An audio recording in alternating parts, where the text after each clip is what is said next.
It's the Norton Children's Hospital Radiothon here on 99.7 DJX. Ben Davis, Kelly Kay, with you here trying to raise money for this amazing hospital here in Louisville.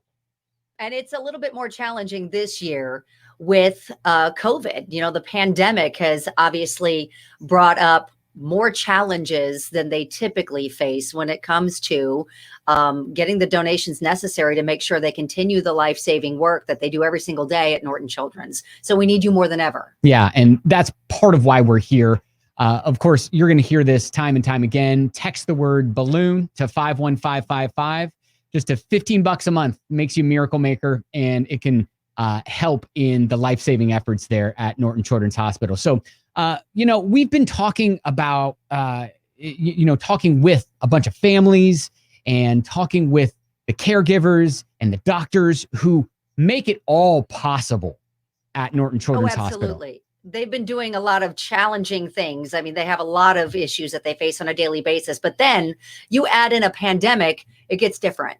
Yeah. And we want to bring in Dr. Kristina Bryant here from Norton Children's Hospital. Good morning there, doctor. Good morning. Doctor.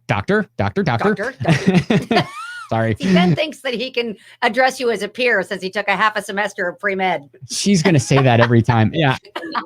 I did a half a semester of pre-med in undergrad, and that's my doctoral experience. But we like to actually let the experts talk about all the efforts and everything that's happening over there at Norton Children's Hospital. So thank you for being a part of this.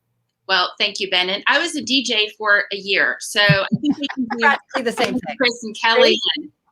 Absolutely. We're peers. That's I love this. I love it. Better doctor than I was a DJ. That's probably good. Well, Ben's a better DJ than he was a doctor. I never was a doctor. I never was. All right. So anyways, Dr. Bryant, Kelly was talking about it just a few minutes ago.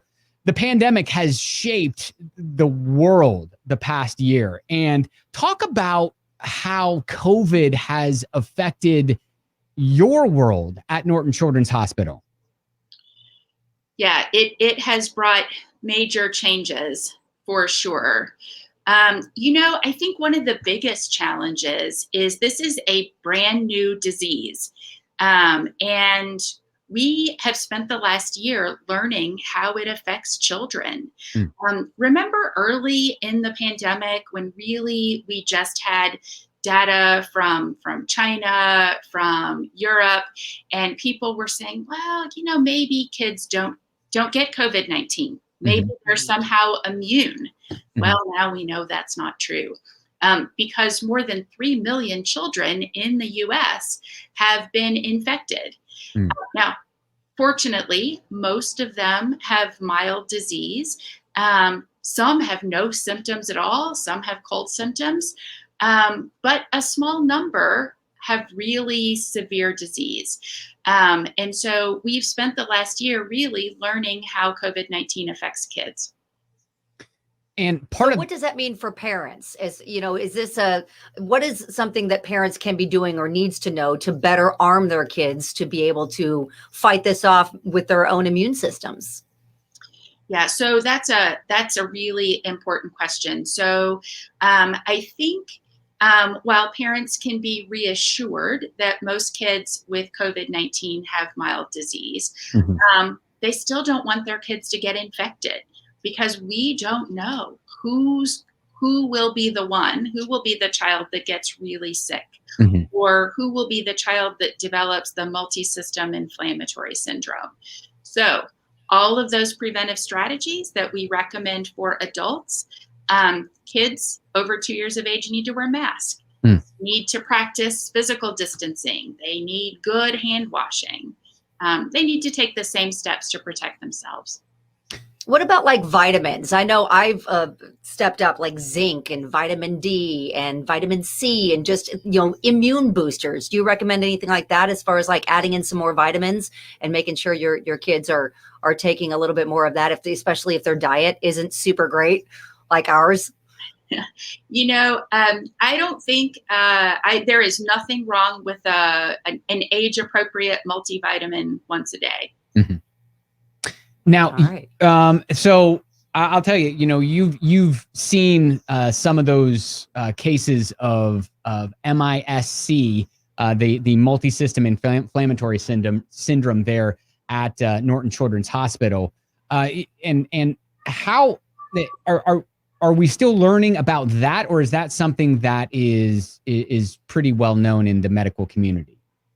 Well, I will say that we have learned a lot about it over the last year.